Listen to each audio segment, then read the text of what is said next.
bàbá Tinubu ara ni aráàlú ara ni ọmọ Nàìjíríà mi ò fẹ́ rí ìgbà kan tára ni ọmọ Nàìjíríà tó báyìí tálíkà ń jẹ bàbá ńláyà àwọn olóṣèlú ń lówó sí lójoojúmọ́ àwọn olówó ń lówó sí lójoojúmọ́ ẹ̀yin ọmọ Yorùbá àsìkò yìí sàsìkò fúláṣí ká máa lo mọ́tò lágbẹ̀gbẹ̀gbẹ̀gbẹ̀ káàkiri wọ́n ti wọ̀ wá láàrin ọ̀sán yìí láàtún gbọ́ ìtẹ́ ló ṣẹlẹ̀ sí àbúrò former minister of power Abdulwahid Adelabu Pẹ̀kẹ́lẹ́ Mẹ́sì wọ́n kidnap ẹ̀ wọ́n tún gbé àwọn ìbejì ẹ̀ lọ lẹ́nu ọ̀nà bí tó ti fẹ́ gbá àwọn ọmọ lọ sí school ọ̀sán yìí látún gbọ́ yẹn wọ́n ti kúrò ní ẹnu bodè wọ́n ti wọ̀lú wọ́n ti wọlé sí wa lára ẹni tí ọba mọ̀ kọ́ mọ̀ Ọlọ́run ló kù tí ó là wá o àwọn wo ni ẹ wá jí ọmọ kó níyàwó ta àwọn wo ni ẹ ní interest sáwọn student àwọn wo ni ẹ kó ọmọ Chibok ń jọ sí àwọn wo ni ó jẹ́ pé ideology tiwọn ní tí wọ́n gbé dání ti jọmọ́ tó ṣẹlẹ̀ yẹn Boko Haram forbidden ní western education lọ́dọ̀ àwọn tó bá attack school ẹ mọ̀ trace wọn sọ́dọ̀ original Boko Haram tó jẹ́ pé lábẹ́ wọn ni Lakurawa wà lábẹ́ wọn làwọn gúrùpù míì tí wọ́n burú bíi kásì nǹkan ni wọ́n wà àwọn ni wọ́n ní interest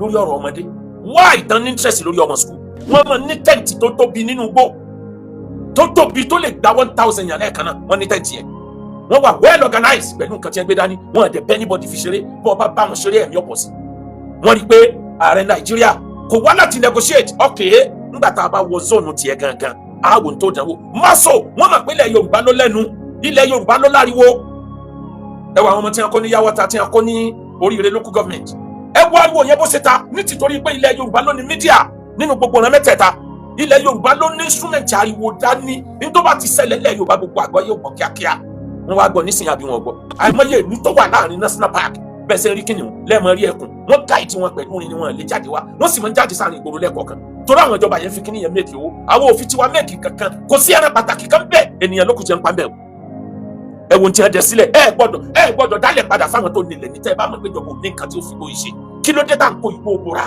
kí ló dé tá à ń kó igbó bora ẹ dálẹ̀ padà majority ìwèrè tó wà ní gbòòrò sẹ́yìn rò pé wèrè original ni wọ́n ni àwọn tó wá spy ní majority ìwèrè tó wà ní gbòòrò ẹ gbọ́ yìí tó ṣẹlẹ̀ ní 2 weeks ago ni tí wọ́n mú wèrè yẹn tó wá padà mọ̀ pé informant àwọn náà ní idea àwọn tó bá fẹ́ repent ẹ gbà wọ́n láyè ẹ dà wọ́n wọnú iṣẹ́ sójà wọ́n fẹ́ lò láti fi raise owó lásìkò òbò yìí àwọn náà láwọn candidate tó fẹ́ dìbò wọ́n ní candidate tó fẹ́ ṣe senate wọ́n ní candidate tó fẹ́ ṣe rep wọ́n ní candidate tó fẹ́ ṣe gómìnà wọ́n ní candidate tó fẹ́ ṣe house of assembly wọ́n nídìí àti finance àwọn èèyàn wọn wọnú ìjọba tó jẹ́ pé tí wọ́n bá gbàjọba lọ́jọ́ iwájú yóò easy fún wọn bí wọ́n bá dẹ̀ gbàjọba mùdùnmùdùn bẹ̀ wọ́n jọ máa pín ni. ìyẹn ló fa tíkùn mi sọ ẹ lọ rìvá sí ọ̀rọ̀ tí àáfàá yẹn sọ ó ní kí ló ṣèjọba tíjọba ò lè gbé ọ̀rọ̀ àwọn bandit tí ò lè gbé wọ kó tiẹ̀ gbé Sunday Almajiri pé kó gbé ọ̀rọ̀ Almajiri kó gbé wọ inú bọ́jẹ̀tì orílẹ̀-èdè Nàìjíríà ó dàbí ẹni pé bóyá ló yé ìjọba bóyá ló yé aráàlú ọ̀rọ̀ yìí le gan-an kò yé wa mọ́. The primary objective tá a fi níjọba ni to provide security. lóòótọ́ a mọ̀ wípé àwọn tí wọ́n fẹ́ gbàjọba lọ́wọ́ ìjọba tí ń bẹ ń bẹ lẹ́nìí majority wọn ń bẹ lábẹ́ ọ̀rọ̀ yìí ó yé onílàákàyè àmọ́ o kílẹ̀ tó kó síkà ẹ má jẹ́ kí n rí ọba àjẹtàn yẹn dákun. onílàákàyè àrònú kí ló lè farú ọ̀rọ̀ bandit nílẹ̀ Yorùbá why how come onílàákàyè àrònú pé why south west àwọn ìlú tó affect yẹn why tó affect wọn. ìkẹta why tán jí ọmọdé kó kí ni reason. ìkẹrin sí àwọn ìlú tó jẹ́ urban cities sí wọn safe báyìí wọ́n ti wọ ẹsẹ̀ kúkú ìjà safe nígboro gbogbo nǹkan kọ́ làdúrà o. in tó ń ṣẹlẹ̀ yìí ti kúrò lọ́rọ̀ àdúrà ọ̀rọ̀ àsàn ni kì í sọ̀rọ̀ àdúrà. gbogbo wòlíì ti ń pariwo lórí òkè yẹn waste time àwọn àfáà tán pariwo mọ́sálásí ọlọ́mọdé ò jẹ́ pé waste time o. ó dẹ̀ mélòó tí Saudi Arabia tó kọrí sí haram tí ń lọ pariwo lásìkò tó yẹ kó kálukú gbébọn ó ń kálukú gbébọn ni.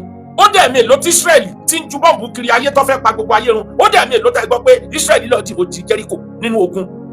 àwọn ànábì Ọlọ́run tí wọ́n jagun gan níjọ́ tó ní ti action wọ́n jáde tán fún action ni. kí ló dé tó jẹ́ pé gbogbo ìgbà tí àdánwò bá ti kàn yín ẹ̀yin ò kí ń ronú pé irú àdánwò yẹn ti kan àwọn kan síwájú tiyín jọ́bù rẹ̀ ti kan ilẹ̀ Haúsá kó tó kan ilẹ̀ Yorùbá. tẹ́mọ̀ á sọ yìí pé ó sì wá kàn wá láyé ẹ̀yin ọmọ pé yóò kàn yín tẹ́lẹ̀ ẹ̀ mọ̀ yìí pé yóò padà kan ilẹ̀ Yorùbá ẹ mọ̀ wípé tójú kan bá fọ́ máa sunkún fọ́jú kejì tètè kan bá di tètè máa sunkún fẹ́tí kejì torí wọ́n wà related wọ́n kọ́ mọ́ra wọn ni. omi láyé bó ṣe lè wù kódò òkun ọ̀pọ̀ tó tí ń tọ́jà sómi òkun tó bá tiẹ̀ pọ̀ yóò máa affect omi yẹn lọ gbogbo bí ti bá ń lọ ni. ọmọ ìyá mi tá a bá ń bẹ láyé ẹjẹ́ a máa fura ilẹ̀ Yorùbá ọ̀rọ̀ wa tó fura àdánwò bá ṣẹlẹ̀ báyìí tí ń rẹ́ lura wọn báyìí ẹ jẹ́ kí nǹkan mẹ́ta nítawọn ìjọba àtàrà ní ìjẹ tẹ̀lé òfin Ọlọ́run lákọ̀ọ́kọ́. ẹlẹ́ẹ̀kejì ṣèjọba yín ò ṣàbòsí ṣèjọba yín ò ṣàbòsí ṣèjọba yín ò ṣàbòsí. ẹlẹ́ẹ̀kẹta ǹjẹ́ wà united ǹjẹ́ Nàìjíríà unite lójijì ǹjẹ́lẹ̀ Yorùbá unite níwọ̀n àgbà tí ìran Yorùbá ọba ti unite kò sí wọn máa kó sí yín láàrin ni o. Ariwo tèmi ń pa látijọ́ yìí nìyẹn pé tí ń ṣẹlẹ̀ yìí kì í sọ̀rọ̀ ẹ̀sìn. Ìkan ni ìran Yorùbá, ìkan ni gbogbo wa. Kò sí èébú tẹ́nibọ̀dì lè kún mi tó lè mú mi pa ní tí mo gbé dání yẹn kí n wá pàtì. Pàápàá jùlọ nígbà tọ́lọ́run ti ní káwọn èèyàn ọmọ gbàgbọ́ yé pé ìkan ni ìran Yorùbá gbogbo nítorí kò ṣẹlẹ̀. Mùsùlùmí nínú wa, Christian nínú wa, traditionalist nínú wa, we are all Yorùbás. Bọ́lá bá dọ̀rọ̀ ẹ̀sìn kálukú ọmọ ṣẹ̀sìn ẹ̀ lọ́tọ̀ọ̀tọ̀. Àjọ corporate ni lórí pé báwo lápá ọ̀tá kò sí ní kọ́ wa. Oríṣiríṣi ni àwọn bandit, àwọn terrorist tí ń bẹ ní Nàìjíríà. Àwọn wo ni wá jí ọmọ kó níyàwó ta? Àwọn wo ni ní interest sáwọn student? Ẹ lọ wo antecedent. Àwọn wo ni kó ọmọ Chibok ń jọ sí? Àwọn wo ni ó jẹ́ pé ideology tiwọn ní tí wọ́n gbé dání tìjọ́ mọ́ tó ṣẹlẹ̀ yẹn? Boko Haram forbidden ní Western education lọ́dọ̀ àwọn tó bá attack school ẹ mọ̀ trace wọn sọ́dọ̀ original Boko Haram tó jẹ́ pé lábẹ́ wọn ni Lakurawa wà, lábẹ́ wọn làwọn gúrùpù míì tí wọ́n burú bíi kásì nǹkan ni wọ́n wà. Àwọn ni wọ́n ní interest lórí ọ̀rọ̀ ọmọdé. Why ìtàn ní interest lórí ọmọ school? One, wọ́n fẹ́ fi embarrass ìjọba. Wọ́n fẹ́ fi yé ìjọba pé gbogbo ilé ìtẹ́sọ̀tẹ́ pé àwọn ti weak, àwọn ti túká yẹn, àwọn sì ń bẹ lódìdí. That's number one. Number two, wọ́n fẹ́ fi seek attention to national community. Báwọn sì bẹ̀rù, ẹ má lérò páwọn ti lọ. Number three, wọ́n fẹ́ strike area bíi tó wà less expected. Tẹ́ ẹ̀ retí pé wọ́n lè dé. Kò sẹ́ni ronú pé wọ́n á délẹ̀ Yorùbá. Bó tiẹ̀ jẹ́ pé mi ti pariwo ti pẹ́ pé ẹ máa retí ẹ tètè dìde. Mo pariwo orúkọ bú ni wọ́n fún mi jọ́nà lọ. Mo ti ń pariwo ọ̀rọ̀ Old Ọ̀yọ́ National Park nísìn. It's more than 2 years. Inú mi wá dùn pé President Tinubu dàbí ẹni pé wọ́n ní listening ear. Pẹ̀lú 1,000 awọ́gbó tí wọ́n láwọn gbà fún bẹ̀ yẹn, ìyẹn tó bá jẹ́ òdodo. Abẹ́ tí yẹn ní solution fún bẹ̀ yẹn sá. Mò ń bọ̀ lórí ẹ̀. Number 4, ìdí tọwọ́ ẹni atakóró wọnú àdó kò lè gbọ́mọ ẹ̀wọ̀. President Tinubu wọ́n expect bóyá kó ti bá wọn negotiate. Wọ́n rí pé àwọn tó ti ṣẹlẹ̀ kọjá kò negotiate. Ẹ wo oríṣiríṣi tí ń bẹ ńlẹ̀. Àwọn tí wọ́n kó ní Oníyọ̀, mi mọ orúkọ mi yẹn tán pátápátá. Àwọn tí wọ́n kó ní Oníyọ̀ l'Ékìtì, ṣé ẹ rántí pé wọ́n àti ìbéèlì wọn ti sí, wọ́n sì ń bẹ níbẹ̀. Àwọn tí wọ́n kó ní Kwara ní bí oṣù díẹ̀ sẹ́yìn, ṣé ẹ mọ̀ pé ìjọba ò tí negotiate wọn. Àwọn kan bẹ ní Borno tí wọ́n lé ní 100 èèyàn tí wọ́n kó, ṣé ẹ mọ̀ pé ìjọba ò tí negotiate wọn. Ó lọ bẹ́ẹ̀ káàkiri tí wọ́n ti kó káàkiri. Tó jẹ́ báwọn ni wọ́n ń fún wọn lóúnjẹ. Mo wo fídíò ẹnìkan tí wọ́n ti mú rí tí yẹn jẹ́ kámọ̀ yìí pé wọ́n mọ̀ ní tẹ́ǹtì tó tóbi nínú igbó. Tó tóbi tó lè gba 1,000 yàn lẹ́ẹ̀kan náà, wọ́n ní tẹ́ǹtì yẹn. Wọ́n wà well organized pẹ̀lú nǹkan tí wọ́n gbé dání. Wọ́n àdẹ̀ bẹ́ anybody fi ṣeré, bọ́ bá wọn ṣeré ẹ̀mí ọ̀pọ̀ sí. Wọ́n rí pé ààrẹ Nàìjíríà kò wá láti negotiate. Okay, nígbà tá a bá wọ zone tiẹ̀ gangan, àáwò tó dánwò. Maso, wọ́n mọ̀ pé ilẹ̀ Yorùbá ló lẹ́nu, ilẹ̀ Yorùbá ló láriwo. Ẹ wọ àwọn ọmọ tí wọ́n kó ní Yawata, tí wọ́n kó ní Oríire local government. Ẹ wo ariwo yẹn bó ṣe ta nítorí pé ilẹ̀ Yorùbá ló ní mídíà nínú gbogbo ọ̀ràn mẹ́tẹ̀ẹ̀ta. Ilẹ̀ Yorùbá ló ní instrument ariwo dání. Ní tó bá ti ṣẹlẹ̀ ilẹ̀ Yorùbá gbogbo àgbọ̀ yóò pọ̀ kíákíá. Wọ́n wá gbọ́ nísìnyí àbí wọn gbọ́. Wọ́n ní pé president ò negotiate. Tó o bá negotiate gbogbo ẹ̀, ìbò ń bọ̀, ó jẹ́ àjọ wò bó ní negotiate eléyìí. Ẹ dákun, ẹ jẹ́ ká jíkìrì ìran Yorùbá. Wọ́n send signal sí president nù pé àwọn ti wọ zone ẹ o. Nígbà tí wọ́n wọ zone, wọ́n gba Old Ọ̀yọ́ National Park wọlé. Old Ọ̀yọ́ National Park ó join Kanji National Park. Kanji National Park òun náà kún ó lọ join ti Borno. Wọ́n lè wọlé láti Borno tí wọ́n wọ Kanji, láti Kanji wọ́n wọ Old Ọ̀yọ́. Wọ́n ti délẹ̀ Yorùbá nìyẹn. Old Ọ̀yọ́ tó wá lead òun tó lọ sí Benin Republic. Ẹ wọ àwọn gbọ́tà nídìí useless park. Bẹ́ẹ̀ bá dé Kenya ẹ mọ̀ pé National Park lélẹ̀.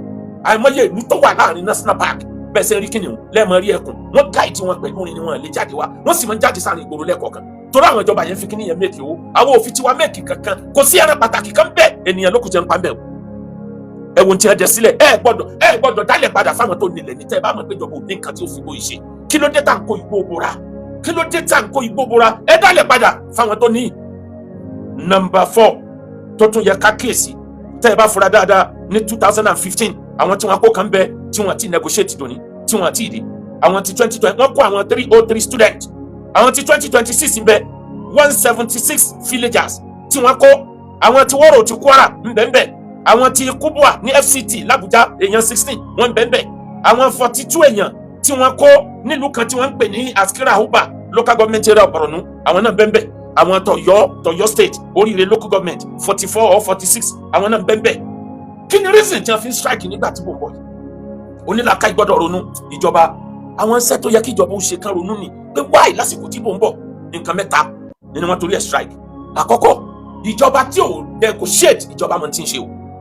Ìjọba rí pé gbogbo millions of euros tí wọ́n san fún wọn láyé ìjọba bàbá Buhari kò mẹ́sọ̀rẹ̀ kankan wá. Lẹ́yìn pé wọ́n release owó fún wọn dẹ̀ rí owó yẹn lọ fi lọ ra àwọn nǹkan ìjà míì tó le jù ti àwọn ológun Nàìjíríà lọ. Ní tí ń bàjọba lẹ́rù gan-an àti release owó kọ́ báwo lówó yóò ṣe tó ní sọ wọ́n di ẹ̀hàn náà. Gbogbo ilé ìtàn gbàjọ sí wọn repent wọn pàṣẹ yìí tì wọ́n ń lò láti fi kó ìjọba ń kóró pọ̀ ní. Ara tí ń lò fún bí wọ́n ṣe kó àwọn ọmọ yẹn tán bá fẹ́ negotiate wọ́n negotiate pẹ̀lú àwọn olórí wọn tí ń bẹ lẹ́wọ̀n pé iye nọ́mbà báyìí kíjọba lọ tú wọn lẹ̀ lẹ́yìn ìgbà wọn bá sanwó tán wọ́n tún béèlì àwọn èèyàn wọn tí ń bẹ ní prison. Wọ́n ṣe bẹ́ẹ̀ nígbà ayé Buhari kódà àwọn náà ní àìdíà àwọn tó bá fẹ́ repent ẹ gbà wọ́n láyè ẹ dà wọ́n wọnú iṣẹ́ sójà. Ẹ wo bí àdánwò ẹ wo bí tó ti dé wọ́n fẹ́ lò láti fi rẹ́sì owó lásìkò òbò yìí. Àwọn náà láwọn candidate tó fẹ́ dìbò wọ́n ní candidate tó fẹ́ ṣe senate wọ́n ní candidate tó fẹ́ ṣe rep wọ́n ní candidate tó fẹ́ ṣe gómìnà wọ́n ní candidate tó fẹ́ ṣe house of assembly wọ́n nídìí àti finance àwọn èèyàn wọn wọnú ìjọba tó jẹ́ pé tí wọ́n bá gbàjọba lọ́jọ́ iwájú yóò yí sí fún wọn bí wọ́n bá dẹ̀ gbàjọba mùdùnmùdùn bẹ̀ wọ́n jọ máa pín ni. Ìyẹn ló fa tí kò mí sọ ẹ lọ rìvá sí ọ̀rọ̀ tí àáfàá yẹn sọ ó ní kí ló ṣèjọba tíjọba ò lè gbé ọ̀rọ̀ àwọn bandit tí ò lè gbé wọ kó tiẹ̀ gbé Sunday Almajiri pé kó gbé ọ̀rọ̀ Almajiri kó gbé wọ inú bọ́jẹ̀tì orílẹ̀-èdè Nàìjíríà níwọ̀n ìgbà tíjọba lè gbé ọ̀rọ̀ àwọn Niger Delta Ministry of Niger Delta mbẹ billions ní lówó tí wọ́n bọ́jẹ̀tì fún wọn lọ́dọọdún àwọn Niger Delta ìbá náà jọmọ líle ni kíjọba tó rò pé kí la lè ṣe tí ó mú wọn wálẹ̀ wọ́n gbìyànjú wọnú bọ́jẹ̀tì kí ló dé tẹ́lẹ̀ gbé àwọn Almajiri wọnú bọ́jẹ̀tì kákúfẹ́ kan mọ̀ pé gbogbo ẹni tí ń dà lóru yìí wọ́n wà lábẹ́ bọ́jẹ̀tì yẹn wọ́n mọ gbowó ọ̀fẹ́ láìṣe wàhálà ní tí wọ́n fẹ́ nu. Wọ́n ní àwọn tí wọ́n fẹ́ dìbò ìjọba wọ́n ní àwọn tí wọ́n fẹ́ finance láti wọlé ìbò torí àwọn èèyàn wọn ń bẹ ní rep èèyàn wọn ń bẹ ní senate àwọn èèyàn wọn ń bẹ lẹ́gbẹ̀ẹ́ president èèyàn wọn ń bẹ lẹ́gbẹ̀ẹ́ gómìnà èèyàn wọn ń bẹ lọ́dọ̀ àwọn ará tẹ́nìkan sì lè dá wọn. Kò yí ọ̀pọ̀ èèyàn tí mo bá ń sọ̀rọ̀ intelligently mo máa ń fẹ́ káwọn èèyàn ó tètè ronú. Majority wèrè tó wà nígboro sẹ́rù pé wèrè original ni wọ́n ni àwọn tó wá spy ní majority wèrè tó wà nígboro. Ẹ gbọ́ èyí tó ṣẹlẹ̀ ní 2 weeks ago ni tí wọ́n mú wèrè yẹn tó wá padà mọ̀ pé informant ń fún wọn ní information wọ́n dẹ̀ máa ń rí tí ó jókòó kanú òrùn látàárọ̀ dalẹ́ nínú ìdọ̀tí kí wọ́n tó wá mọ̀ pé informant ni. Àwọn ọmọ bọ́là tó ń sáré kiri tó ń sake kiri àdúgbò ṣé gbogbo wọn lẹ́lẹ́rọ̀ pé ń sake kiri ni ẹ mọ̀ pé informant ń bẹ nínú wọn láti mọ gbogbo horohoro. Majority àwọn ọlọ́kadà ṣé gbogbo wọn náà ni wọ́n fi ń gọ̀kadà ni ẹ mọ̀ pé informant ń bẹ láàrin wọn. Majority trailer ti ń kọjá ní gbogbo south west lọ sí north àti north wá sí south west ṣé ẹ lérò yìí pé ẹrù ti ń bẹ ń bẹ ọlọ́pàá wo ni wọ́n àyè tú ẹrù wèrè wò ta ní tú ẹrù trailer wò. Wọ́n láì tí wọ́n bá kidnap èèyàn 200 tí wọ́n bá tò wọ́n sínú trailer yẹn nìkan ò lè mọ̀ torí wọ́n á kò wọ́n lórun kanu trailer yẹn ni ó kú ọlọ́pàá tí ó fẹ́ tán torchlight wọ́n ti bẹ́ẹ̀ nu trailer. Ṣebí trailer kan ló kọjá nínú ọ̀tí ní bí oṣù méjì sẹ́yìn tí wọ́n rí ọta àbọ̀ tó dà sílẹ̀ lẹ́yìn mọ́tò yẹn kí ni result yẹ wọ́n rí trailer yẹn dùn ní àròyìn ta ló fẹ́ mú gbogbo nǹkan wọ̀nyí ń ló yẹ kíjọba ó kíyèsí.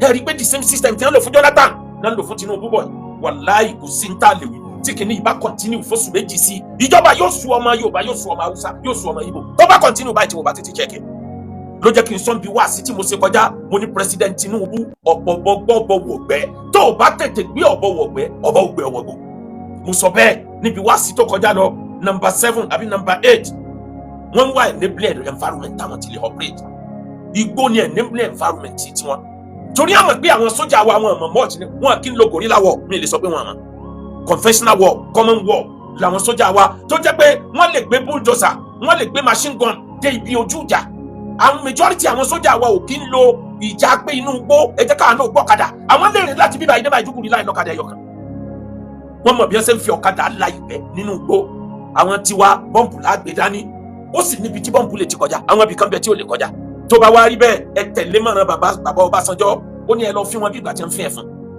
olódodo bá ń jí bẹ́lẹ́sẹ̀ bá ń jìyà olódodo pín bẹ́ẹ̀ lóòótọ́ tẹ́ ẹ bá ń wo nígbà míì pé kólódodo ọmọ pín bẹ́ẹ̀ nǹkan bàjẹ́ jìnnà this very period of time àsìkò yé kiriki jókòó kalẹ̀ lẹ́yìn gbogbo precaution tó bá ṣẹlẹ̀ sí ọ ńlá gbà ń kádàrá o àmọ́ tó o bá rìn rẹ́gbẹ̀rẹ́gbẹ́ kiri kì í ṣe kádàrá àfọwọ́fà ni o àsìkò jókòó jẹ́ lásìkò yìí jókòó sílé dákẹ́jẹ́ jókòó sílé lásìkò yìí kò sì yọnu sí wọn bá tọ́lọ̀ bá ní kọ́ ọmọ rí jẹ ìgbà yìí lé lóòótọ́ bàbá Tinubu ara ní aráàlú ara ní ọmọ Nàìjíríà mi ò fẹ́ rí ìgbà kan tára ní ọmọ Nàìjíríà tó báyìí tálíkà ń jẹba bá ńláyà àwọn olóṣèlú ń lówó sí lójoojúmọ́ àwọn olówó ń lówó sí lójoojúmọ́ ẹ̀yin ọmọ Yorùbá àsìkò yìí sásìkò fúláṣí ká máa lo mọ́tò lágbẹ̀gbẹ̀gbẹ̀gbẹ̀ káàkiri wọ́n ti wọ̀ wá láàrin ọ̀sán yìí láàtún gbọ́ ìtẹ́lẹ̀ ló ṣẹlẹ̀ sí àbúrò former minister of power Abdulwahid Adelabu Pẹ̀kẹ́lẹ́ Mẹ́sì wọ́n kidnap ẹ̀ wọ́n tún gbé àwọn àbẹ̀jẹ̀ lọ lẹ́nu ọ̀nà bí tó ti fẹ́ gbá àwọn ọmọ lọ sí school ọ̀sán yìí látún gbọ́ yẹn wọ́n ti kúrò ní ẹnu bodè, wọ́n ti wọ̀lú, wọ́n ti wọlé sí wa lára ẹni tí ọba mọ̀ kọ́mọ̀. Ọlọ́run ló kù tí ó là wá o, Ọlọ́run ló kù tí ó là wá. Number 4, àsìkò yá sí àsìkò pati o, máa náwó yànfùyànfù ní pati. Gbogbo ẹ̀yin olóṣèlú tẹ́ fẹ́ fowó impress àwọn aráàlú, àwọn ọ̀gá ti dé o, tẹ́ ń kówó kiri, ẹ̀yin tẹ́ ní nǹkan rẹ̀ tẹ́ ṣe, ní nǹkan rẹ̀ tẹ́ ṣe fún mi. Ẹ̀dẹ̀ fẹ́ kára yóò dìbò fún yín by túláàsì, by force, by thunder. Àwọn ọmọ tí wọ́n kó lọ yìí, bí wọ́n ṣe ká àwọn ọmọ Chibok gẹ̀ lọ nìyẹn, by play.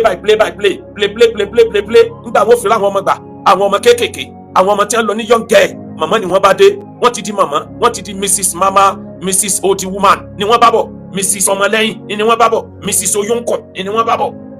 Sáwọn eléyìí lápè ní mùsùlùmí. Gbogbo ẹni tí bá ń sọ pé ẹ̀yin mùsùlùmí, ẹ̀yin nìkà tí ń pààyàn, ẹ fi tàwọn tó ń fẹ́ ní sọ̀sọ̀kúsọ tí ń dájọ́, ẹ pa, ẹ fi tí wọ́n sẹ́gbẹ́ kan. Tẹ́ ẹ bá níyàn lẹ́ẹ̀mọ treat lásìkò yìí, títí unity wa bá pọ̀ jù báyìí lọ, wallahi àwọn èèyàn yìí wọ́n ra àríwá wo, wọ́n ò rí wa wo jìnnà. Unity wa la fi lè fight ti bẹ́ẹ̀ lẹ́yìn. Gbogbo ẹ̀yin tẹ́ ń bú ẹ̀sìn ẹlẹ́sìn míì, mùsùlùmí tí ń bú ẹlẹ́bọ, tí ń bú traditionalist, mùsùlùmí tí ń bú kírísítẹ́nì, kírísítẹ́nì tí ń bú mùsùlùmí, traditionalist tí ń bú mùsùlùmí, torí yín ó pé à ń bẹ láyé làmọ̀ ráyè sẹ̀sìn. Àwọn ìlú kan bẹ láyé wọn sẹ̀sìn kankan.